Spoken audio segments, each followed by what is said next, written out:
Parachute team, the Golden Knights.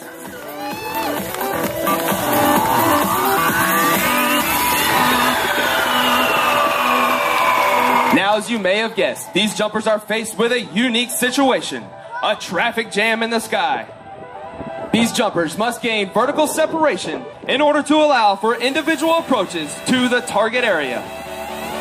This is accomplished by pulling down on the front part of the parachute and spiraling down at speeds in excess of 60 miles per hour.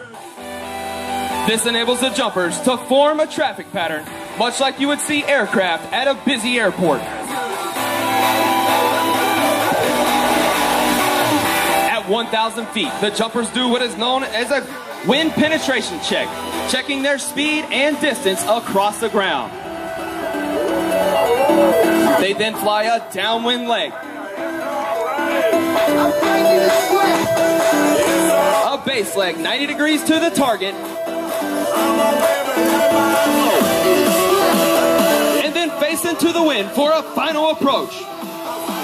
It takes a great deal of concentration in order to land dead center on the target. The jumper keeps a close eye on the windsock located in the target area.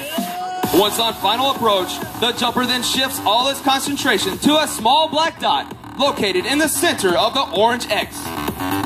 As the jumpers near the target, watch the minor corrections used in obtaining a dead center landing.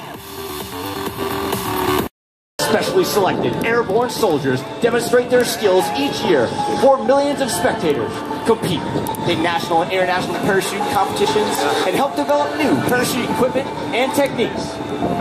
At 1,000 feet, the jumper does what is called a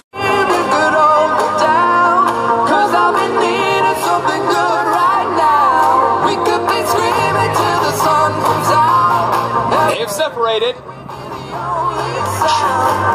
And there you have the high-flying black and gold of your United States Army parachute team, the Golden Knights.